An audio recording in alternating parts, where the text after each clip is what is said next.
All right, welcome back to the Alec Lewis Show. I'm your host, Alec Lewis. This is episode 125, recording on Tuesday, November 4th. The trade deadline was not electric here locally. We're going to talk a little bit about it, why the Vikings did not make any moves. We'll get into that in detail over the course of this podcast. Also took some questions from you guys via social media that I will dive deeply into, coming off of what was an awesome environment game in Detroit between the Vikings and Lions with JJ McCarthy back. Was pumped for it, really honestly too amped. I mean, I was telling some of the media members I was sitting next to that I had to calm it down, but it was good to feel that, probably like you guys did settling into the couch or at a bar or whatever. You probably felt just the energy of what was possible. So I'll talk all about that throughout this episode. If you're new here, we do this 2 times a week. I cover the Vikings every day for The Athletic, theathletic.com. I work with a phenomenal staff over there. This is my 4th season covering this team, and I do not take it for granted. This show is an extension of the job that I get to do, being in the building every day. And if you're new here watching on YouTube, please hit that subscribe button. It helps us out a ton. And if you're listening on Apple or Spotify or iHeart or wherever you get your podcast, you can rate and follow and all that stuff. It helps us out a ton. The show's presented by First Resource Bank. That is a member FDIC bank in the Minneapolis area. Tim Siegley, who runs the thing, was pumped on Sunday. He's like, finally, we got to see what this roster that we envision looks like. And Tim was right. I mean, there's no doubt. Andrew Van Ginkel was back. JJ McCarthy was there. 4/5 of the offensive line was available. And Tim got to see what he wanted to see, what we've been talking about over at the bank when I go over there a ton. So please check out First Resource Bank. Great people, care about the community, and they're fans of this team. The show is also sponsored by Unreal. And I've got a little prop if you're watching on YouTube. That is not just a prop. I mean, it's one of the coolest hoodies that I've owned, probably, that I've gotten to own. Vikings logo, Vikings lettering. I mean, it's like a track jacket. You can wear it in the rain. You probably hear it, but it's great. And Unreal is a locally owned clothing company that they produce some of the coolest stuff that is not just NFL and Vikings oriented, but they have these limited edition drops, and that hoodie is the second drop of the package, and I'm going to put the link to that in the description. These things sell out like hotcakes because they do come at a limited number, but I can't say enough about them. And yeah, like I told those guys when they're like, talk about sponsoring the Alec Lewis Show, I'm like, I support the brand just because I like what you guys do. So Unreal, the limited drop. The second one is out. The link to that is in the description. Some person's probably on YouTube in the comments going to yell at me for talking for 3 minutes, but it's the drum roll, guys. Like it's, we're not just, we got to get into this. You got to get ready for the podcast after you beat the Lions and move to 4-4. And I'll start there. I mean, before I get into questions, like legitimately it was, I came on this podcast last week and I said, these next 10 games it's JJ McCarthy's time to show, to prove, to remain healthy, and to just kind of get back into the swing of playing at game speed at this level. And I mean, it was really, really cool to see him just get embraced by his teammates, embrace that moment in the locker room after that the Vikings put out the videos to that, and then asking him about it post-game, for him to have the raw emotion that he did. I wrote a lot about this, and I've talked a lot about it, but you cannot, like I said this to somebody the other day. He's 22 years old. He wasn't able to do the thing that has become such a part of his identity for a year because he tore his meniscus.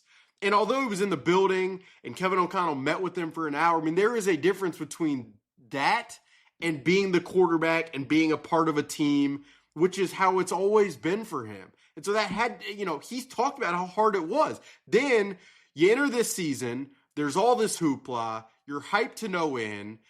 training camp, every step you take is monitored by people in my position because you guys who listen to these shows and read the stories that we write want him to be the player that you've looked for so long at the quarterback position, understandably. And so he's hyped coming out of training camp. The week one, he goes home, plays the Bears, is the hero at the end of that game. What an end performance, is the player of the week, which we could talk about that another time. But you go from hyped to hero. Then you play the next game. Excuse me. Before you even play your second game in the NFL at 22 years old, you have a baby boy and you miss a day of practice and you're sleeping in the hotel and you're excited about the growth of your family. And then you play in the second game. It doesn't go great. You suffer the high ankle sprain. And then you come out of that and learn via multiple opinions that to get back fully healthy, to have the best chance, you're going to need to miss some time again. And so what I told somebody the other day is like, it's hard enough just being a 22-year-old in life. And yes, we're all of us, you guys listening to me, circumstances range from backgrounds to, all of that stuff is markedly different. And when you're J.J. McCarthy and you have the money and, you've been the guy at Michigan, like there's awesome aspects. But these guys, I say it all the time, and it's part of why I do this job. These guys are human beings. They navigate things. And so it's tough enough being 22 and navigating everything that it comes with at that time of your life. And then you toss in, the swirl of emotion and whiplash and, microscopic lens that's being trained on you at all times. Like it's a lot. And so to see him come back and have that type of experience with these people that he wants to prove himself to, because like that's how it is in these locker rooms. It was pretty cool to watch and to see it up close and to see him, have the emotion that really felt like just gratitude of getting back to being able to do the thing that he loved to do. Now, like we can talk about the performance, and I guess that is what we will do right now. By no means did I think what he did was perfect, but the entire vision for this season was this roster is going to be so good and the coaching is going to be so sharp that he doesn't have to be perfect. He can make a certain amount of plays a game. He can thrive off of the design of the offense. And then over time, the more he experiences, the more he develops, the more comfortable he is in the system, the better he and the entire operation will operate. And so, like, Sunday, you're making up for lost time that you haven't had to get more to the more comfortable place. And I thought, early on, the third down, J.J. McCarthy makes the check against an all-zero look. It's the screen to Aaron Jones that converts the 3rd and 9. That was a huge play after, obviously, Miles Price sets it up with field position. And then you've got, like, the early plays in the game of him drifting to his left and finding Jordan Addison down the field. Could the throw have, if we're nitpicking, could he have placed it further out? Yes, but he's drifting to his left, which was feeling the pocket correctly, and that was a very impressive throw. The throw to Justin Jefferson, giving Justin a chance. Would you like there to be a little more air under that ball? Potentially, but Justin Jefferson is so good that all you have to do is give him an opportunity, and he did that, and Justin made the type of catch that Justin Jefferson makes. The touchdown throw to TJ Hockenson where he's booting to his right and TJ settles in the space in the end zone and he finds TJ. Like that's a good throw. There were a couple, really three really impressive throws to me. One was obviously the game ender to Jalen Nailor. Just a perfect back shoulder throw. Hell of a catch by Jalen Nailor, which didn't surprise me at all with the way that he's just played all season, really. And it hasn't been perfect for him either. You'd like to maybe have him catch that ball that's a little behind him that was intercepted on Sunday. But that throw was really impressive. The game ender. There was a throw where Justin Jefferson's in the backfield. He runs a little flat route to the left. And then Jordan Addison runs a little corner route. So the read is like, J.J. McCarthy's looking to his left. Justin's not there. Then he throws an on-time, in-rhythm, anticipatory out route throw to Jordan Addison. Really good throw against zone coverage. Is it like, the crazy big-time throw blow you away? No. But it was an impressive throw in rhythm. And then even more than that for me, and in real time, I was like, holy cow.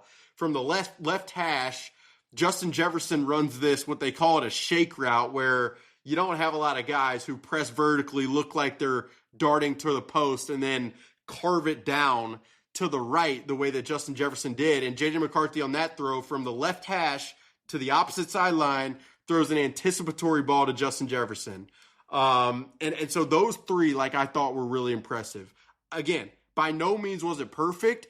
And there were a lot of times where J.J. McCarthy drifts out of the pocket, and it just felt like he was too amped maybe, and the ball sails high. There were instances where, there are times where it's just like Justin Jefferson's in the flat right there. Throw it right there. Just get him the ball. If it ends up being a 2-yard gain and Justin's wrapped up, fine. But more often than not, you get the ball to that guy's hands and things go really good. I thought, there were times where the accuracy, and the numbers bear this out and the film bears it out, where the accuracy was, you're like, that's one where you just prefer not to spray. And then I'm always just watching the layering and can he put touch on the ball, specifically after he's gotten hit on certain throws. So, again, it's one of those performances where, if the circumstances around him are what they were and are what the vision of this team kind of had, that's what it was supposed to be, and he can make those the amount of throws that he did in his first game back from an injury where he missed 5 games, you feel pretty good about it. I consistently, and when you're a beat writer, you're pretty objective. You don't really opinions it doesn't really feel normal to say something like this where people are consuming it. But I have had to consistently remind myself that he is still 22 years old. He played much less college football than all of the guys in the 2024 draft that he's been compared to ad nauseum. There's just a lot of layers. Are the circumstances far better than what Drake May had in his first year? Yeah, absolutely. Are the circumstances better than even what Bo Nix had in his rookie season? Yes, but still, this stuff takes time, and we live in a day and age where, time isn't often allocated. And this is a game, this is a league, this is an industry where patience often dissipates because of how emotional things get. And again, I started this point by saying I've had to remind myself, because you get caught up in it and there's a lot of stuff swirling and there's a lot of stuff going on. I just felt like, it's something I wanted to say. But, all in all, I'm just very curious to see where it goes. Over time, does the accuracy outside the pocket improve? Over time, does the layering become more consistent? Does he become less amped because he's been in those environments and kind of knows how to handle it and manage it? All that stuff for me is going to be really interesting. But I talk about this stuff in the quarterback position at JJ, and I'd be doing myself a disservice the more I've watched this thing. You just can't separate quarterback performance from offensive line play. And it wasn't perfect. There were a couple times Will Fries was beat. Brian O'Neill, he's in a dogfight over there often with Aiden Hutchinson. But when you had the 4 of the 5 guys that the team's brass envisioned having, with Donovan Jackson at left guard and Christian Darrisaw for the full game at left tackle, you just give yourself a better chance. And there were some instances where running back pass protection with Jordan Mason wasn't great. I've been a big Jordan Mason advocate from the time they acquired him, but part of the reason that the 49ers were probably okay parting with him is because, the pass protection, is kind of a question mark. So a lot to take out of it, but the dude is 2-0 on the road in the NFC North. And the last time I checked, winning the games is what matters more than anything else. So, again, we'll just be very curious to watch him on a weekly basis. And there is like real juice and energy for me showing up to the stadium every Sunday, watching a progression at this position in this environment. It's a pretty cool thing to get to watch and witness and observe on a weekly basis. So that's where I'll end it. Probably with the JJ analysis and the game analysis coming out of the game. I do want to get to a bunch of the questions you guys had. That was, it's about the defense, the game plan, Dallas Turner. Man, what else do we have? We've got, Jonathan Allen's players who have outperformed internal expectations, run defense questions. Someone even asked about Asante Samuel. I'll talk a bit about all of that in a second, and that second is right now. All right, the first question comes from Cade Delisle, who is typically listening to the show, and I appreciate you for that, Cade. Cade also communicates often on social media, which is fun. If you're not doing that, you can find me at Alec_Lewis, and then our show's accounts are Alec Lewis Show on Twitter and Instagram. But I'm always available for questions, so when you got them, toss them my way. I appreciate the communication. It's what makes this job fun. Cade, the first thing he asked was curious about Dallas Turner's decrease in snaps and the increase in defensive success relationship. The first thing I'd say is just, Dallas Turner only played 14 snaps. So, yes, his snaps did decrease, and the reason for that, and you know this, Cade, and you guys listening know this, but it was because Andrew Van Ginkel was back from the neck injury. And for me, the increase in defensive success was more about Van Ginkel's presence than Dallas Turner's, I'm not going to say absence, but his lack of presence, I guess. The more I watch Andrew Van Ginkel, and not having watched him and then getting to watch him, the more appreciation I have for, not that I didn't already, and not that you guys don't, for how special of a player this guy is. And it's not like this crazy physical, component. It's not this unbelievable speed that you'd measure at the combine. It is just like a football feel on the field that, it's part of my fascination with sports in general. Is like, can you teach a guy's ability to react to what he's seeing in split seconds?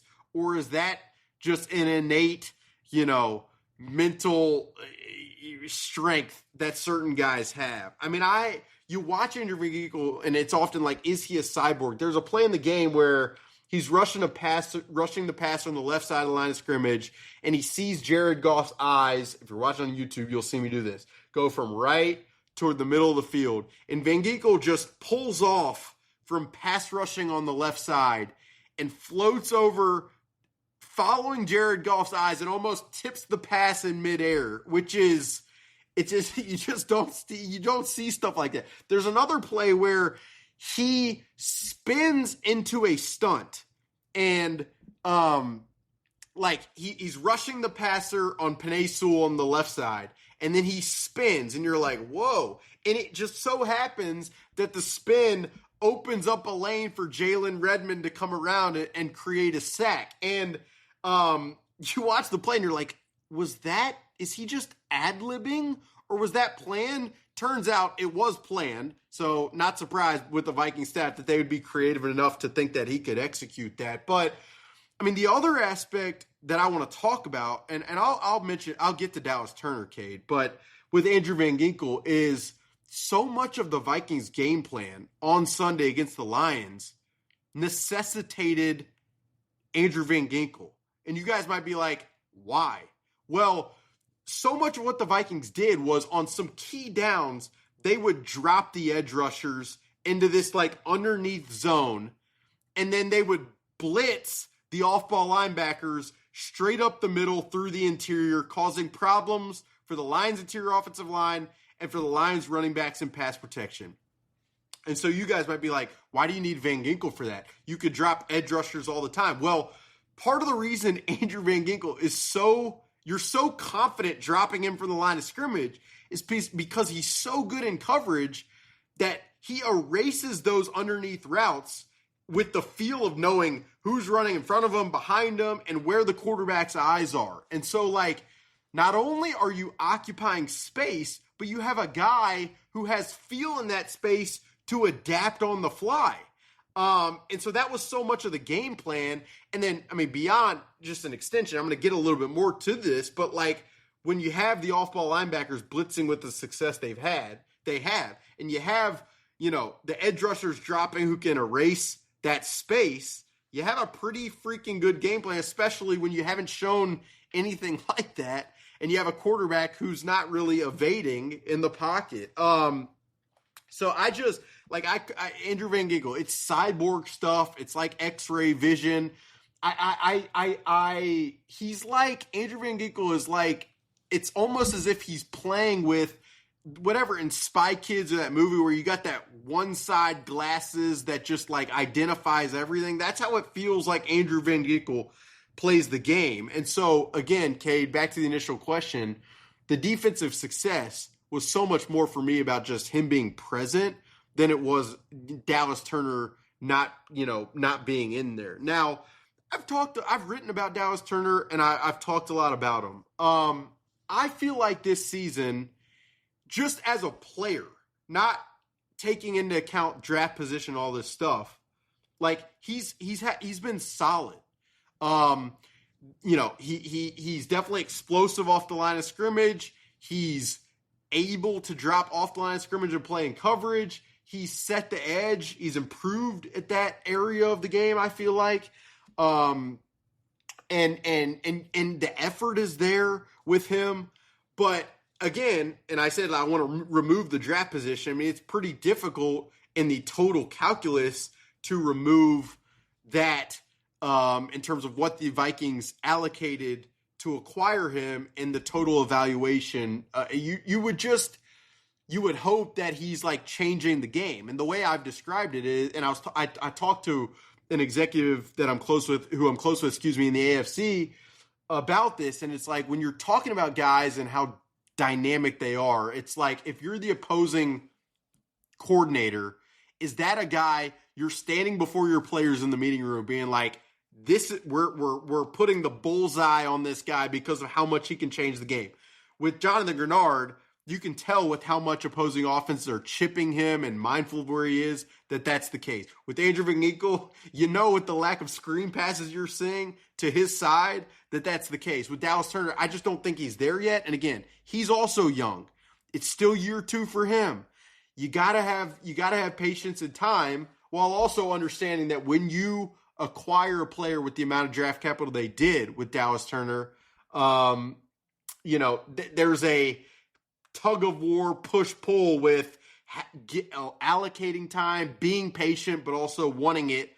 And then you also know the players drafted after them who have performed really well. So that's how I'd answer that question, Cade. I don't know if that, suffices for it, but that's kind of where my mind is when you ask that. The second part of the question, Cade, you said, can you provide potentially a roadmap for playoff entry with the remaining bye? And I like, The Athletic has a playoff generator right now. It says 20% to make the playoffs. Let's just do this real quick. So like, let's say they win they beat the Ravens this weekend. Then it jumps to 30%. Okay. Then you beat the Bears. Then it jumps to around 40%. Then you beat the Packers on the road. Then it jumps to around 60%. I'd say, like, if I go game by game, this Ravens game, probably going to be very difficult. The Vikings don't think they're favored in the game. So, like, you say they lose this game. Let's say they beat the Bears. Packers game, let's say it's a dogfight. Let's say they win just because. Then they lose at Seattle. I mean, your playoff odds at that point, you're around 25%. So, look, I think the Commanders right now, that's going to be a very winnable game. Their defense is aging for sure. We'll see where Jaden Daniels is by that week. I mean, that's 1, 2, 3, 4, 5 weeks from now. It's hard to imagine him with that injury that he suffered Sunday night coming back and in that short of time span. The Cowboys, they obviously got better in acquiring Quinnen Williams and Logan Wilson, but that defense, I mean, it feels like one interior defensive tackle, and then a linebacker on one of the worst defenses in history in the Bengals defense. I'm not sure how much that's going to do. The Giants is a winnable game.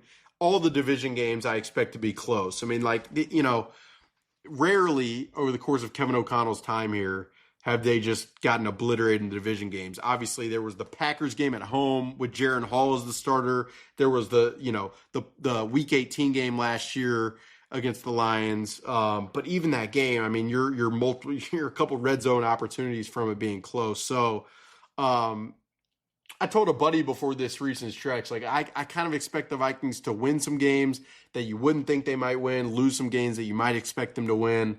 It's kind of played out that way. But look, I mean, this team, if Javon Hargrave and Jonathan Allen, this will segue nicely to the next question, but if Javon Hargrave and Jonathan Allen are giving what they gave on the interior defensive line and the offensive line's healthy, and the Vikings can run the football, like, they're going to be in the fight. That's just the case, especially with how versatile their game plans typically are on a week-to-week basis. Again, Kate, it's not probably the most direct answer, but, I 4-4, Commanders, Cowboys, Giants, you win. I mean, there's a path to 10 if you can get real, be real airtight. And we'll just see how that kind of goes. The next question comes from Eddie Shore, and this, the segue is right to Jonathan Allen. Eddie asks, why does it seem like he's invisible? Is there injury concern, lack of fit in the defense, or poor production? I actually would say this with Jonathan Allen. The splashes aren't really there in terms of like one-on-one pass rush wins, sack production, high quality sack pressure consistently. Like you don't see a ton of that on the film, and maybe you guys listening are like, well, we paid him for that, so that's got to show up. But I'd say for the most part, like his run defense has been definitely solid. The effort is there. He's been double teamed 30+% of the times according to Next Gen Stats. So like the one-on-one opportunities have to be there for him to shine in those. I looked this up. His 10 run stuffs, which is an eye-popping run metric on Next Gen Stats, it's like second in the NFL behind Quinnen Williams for defensive tackles. It feels like on the film he's held the point of attack pretty well. So yeah, I mean, it's really a matter of if the expectation is he's going to be like, because the Vikings spent this money, that he's just going to win in one-on-one pass rush, quick pressures all the time. Like, you're not seeing that, but I feel like everywhere else it's been pretty solid with Jonathan Allen. And at this stage of his career, given the age, I'm not sure how much I expected a ton more. I'd say until this past Sunday, Javon Hargrave was more of a liability in run defense, and then wasn't giving as much from a pass rush perspective. But, his snaps increased Sunday, and he definitely had an uptick in both areas, I felt like. So, yeah. Next question comes from Jackie. What did Jackie ask? Man, I skipped over it. Hold on a second. Just bear with me. Jackie D. To be candid, my question is born out of a lack of time to watch the All-22. Listen, if you're watching the All-22 anyway, bravo. I mean, you guys deserve credit for that. And that's the type of fans I know you guys to be. But would love your take on what Flores was doing in the secondary that seemed to confuse Goff so much. I mean, on the rewatch, it's really everything. So much of it is kind of what I already talked about, where you're dropping the edge rushers, but then bringing 4 via the 2 off-ball linebackers. And it's not just you're bringing 4. It's, one's coming this way. They're cross-dogging. Graham Glasgow struggled to kind of, come off the initial defensive tackle. Jahmyr Gibbs was almost kind of taken out of the game because of the pass rush stuff. I thought Eric Wilson as a blitzer was spectacular. And Blake Cashman had, I mean, what a game Blake Cashman had. He had the forced fumble, obviously, but I believe it was 14 tackles and just the presence. Like, when you have his diagnosing ability mixed with Andrew Van Ginkel's, I mean, that's that's why last year's free agency period, it really should go down as, I mean, I was talking to another executive for a team this past weekend, and it was like, how sustainable is the type of free agency they had last year? It's not sustainable at all, but that you see it when they have all those pieces in Grenard and Cashman and Van Ginkel, of how special it is. Back to the initial question, what was he doing in the secondary beyond those mechanics on the front? I mean, it was a lot of stuff. Like, there's an early snap where you've got 3 high defenders and it becomes like a Tampa 2 type of coverage with 2 deep defenders, and Fabian Moreau, a cornerback, was running the middle field player. So, like, there was the classic Flores mix and match coverage stuff, pre-snap, post-snap. There were a few cover 0 snaps where the Vikings are just blitzing everybody, and it's Harrison Smith off the edge. Believe Harrison had a pass deflection. I mean, there was a red zone snap where, there was a double team on Amon-Ra St. Brown and some man. So, it was really a mixture of a lot of different stuff. More of the, coming out of the Chargers game, and I had a lot of buddies texting me of, man, what Flores, we're used to, it just felt like the Vikings were dictating the game by the way they structured their game plan and by the way they were affecting Jared Goff and getting him out of the spot and making him second guess. And then, we saw this last year with Sam Darnold. When you're struggling in pass pro and you start to, worry about who's coming from where, then you get antsy, your accuracy suffers, and it becomes it's like a step-by-step unraveling for a quarterback in the offense. So, but I really felt like, Jackie, to the initial question, it all started with, we're going to bring these cross dogs in the interior, kind of take out Jahmyr Gibbs, and we're going to drop Van Ginkel and Grenard, which obviously was not the expectation. So then you have numbers and coverage because the tackles are expecting those guys to rush. And you're kind of covering the outlets of where the team offense typically wants their hot throws to be in the short, kind of near the line of scrimmage areas of the field, and you've got Andrew Van Ginkel covering those. So just a really, really good plan at a really important time. Tim asked a great question. Let me find it here real quick. Among the young players on the roster, who has most outperformed internal expectations? I thought that was an interesting question. I'd say, Eric Wilson's 31 years old. So is he a young player? But of all the signings and all the additions, if there's anybody who's outperformed probably what the internal expectation would have been, it's him. I mean, he has the second most pressures on the team behind Jonathan Grenard with 19. If you told anybody preseason that was going to be the case, I just can't fathom that. I just know that would not have been the expectation. Blake Brandel stepping in at center, that's maybe another option. But I know that Blake Brandel had a really good camp. There were a lot of the staff was really not impressed because they expected it, but they were satisfied with how he performed, knowing that Donovan Jackson was stepping in and that would probably push him. So Blake had a really good camp, and there have been people internally who have felt like his size mixed with his acumen could work at center. That's been something that people have thought internally, and now he's just had the opportunity to prove it. Has it been perfect? Absolutely not. The Jalen Carter game was rough, but you have to imagine the more time in there, the more, similar to J.J. McCarthy, the more feel you probably are going to have. So it's one of those other things for the rest of the season that I'm just curious to watch. How does Blake Brandel, acclimate to that position, and can he do what he did Sunday, which was definitely hold up. Jalen Naylor coming out of camp, I'm not sure if people would have expected, with the hand injury, that he would do, what he's done just in terms of play most of the snaps and be as consistent as he's been. But part of the reason Adam Thielen has played as I mean, he has 5 catches for 47 yards is because Jalen Naylor just opens things up. He gets open in one-on-one coverage and against man. He's a willing blocker in the run, in the run phase. So, I mean, he's a guy who kind of I thought about. Jalen Redmond has had a hell of a year. And if you're listening to this, I'm going to have a story at The Athletic this week about Jalen Redmond that I really hope you guys read and think you guys will appreciate it. Spent a lot of time with Jalen, people around him, and just a hell of a freaking story, man. But like, even in training camp, I was communicating with people internally who were like, this guy has taken a step. Like, he has taken a step, and he was good last year.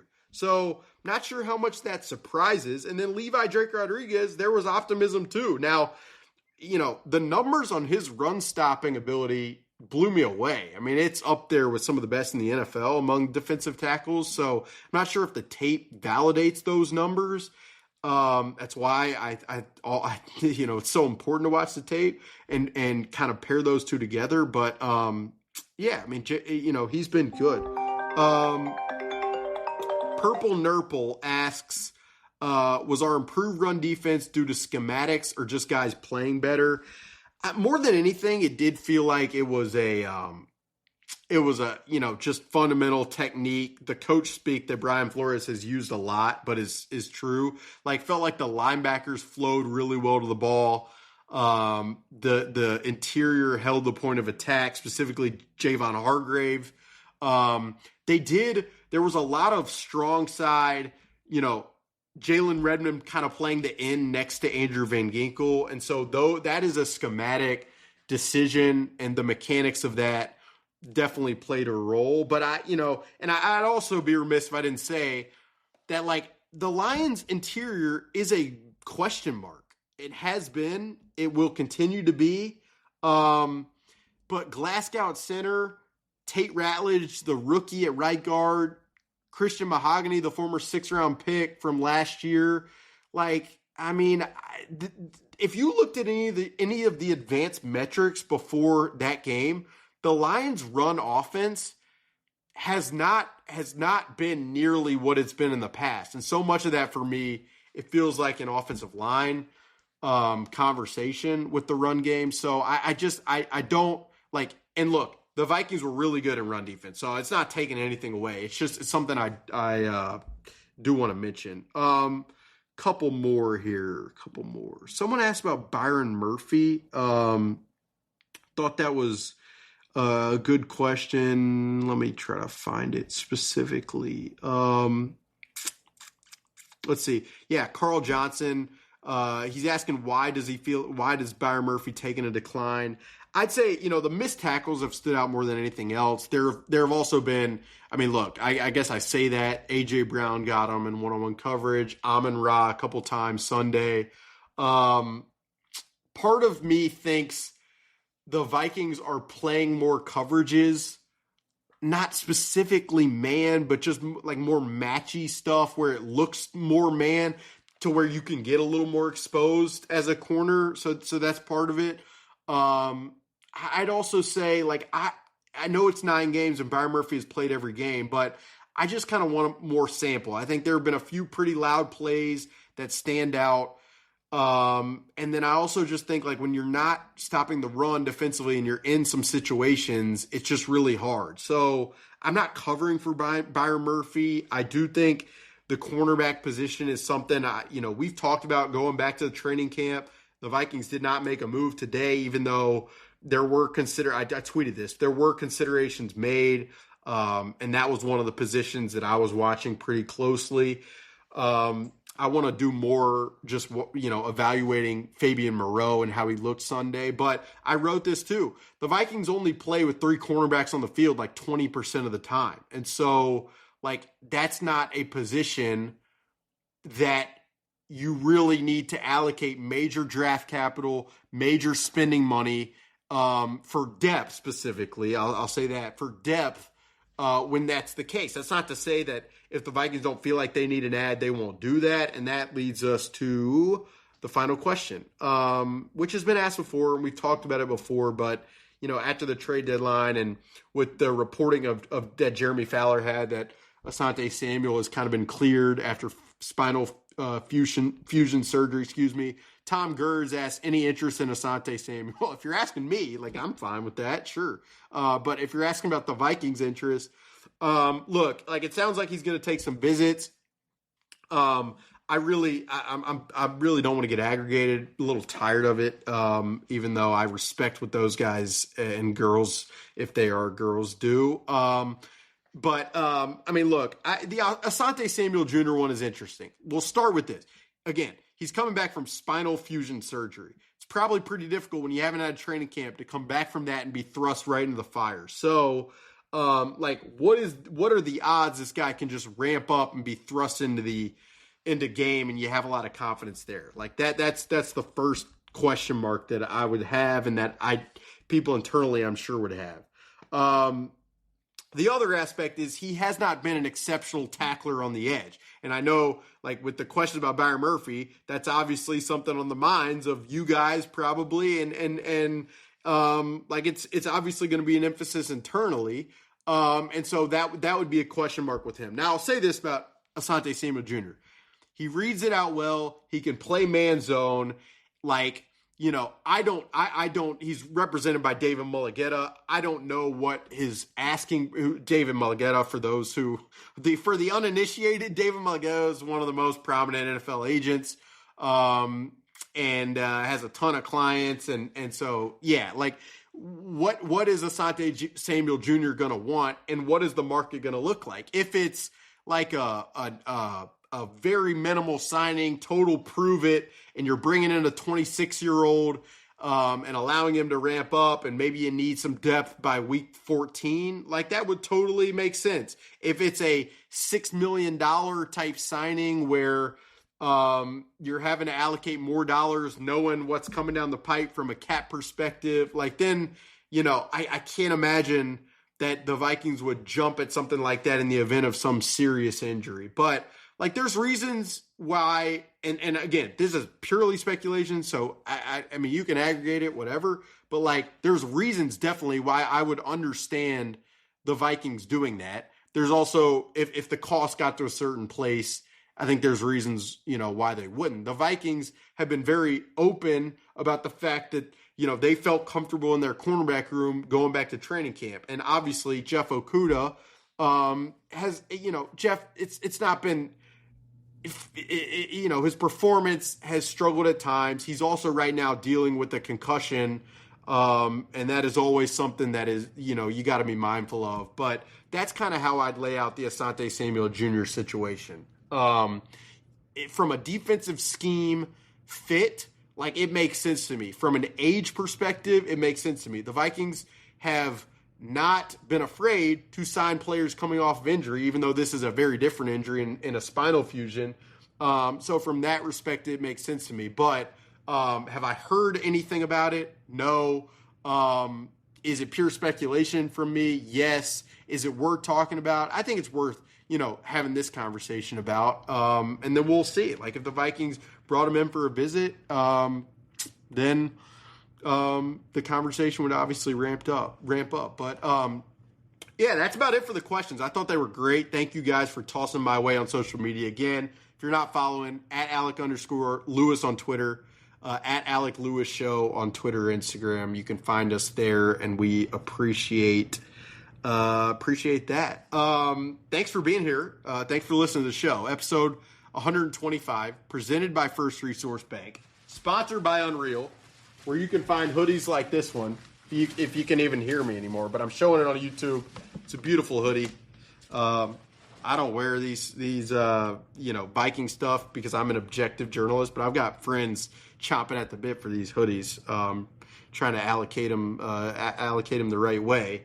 And if you're new here, hit the subscribe button on YouTube, listen on Apple or Spotify, read the daily stories over at The Athletic, not slowing down. I mentioned the Jalen Redmond feature, but think you guys will enjoy that. Easy dude to root for, I'll tell you that. But that'll do it. Thank you guys for being here.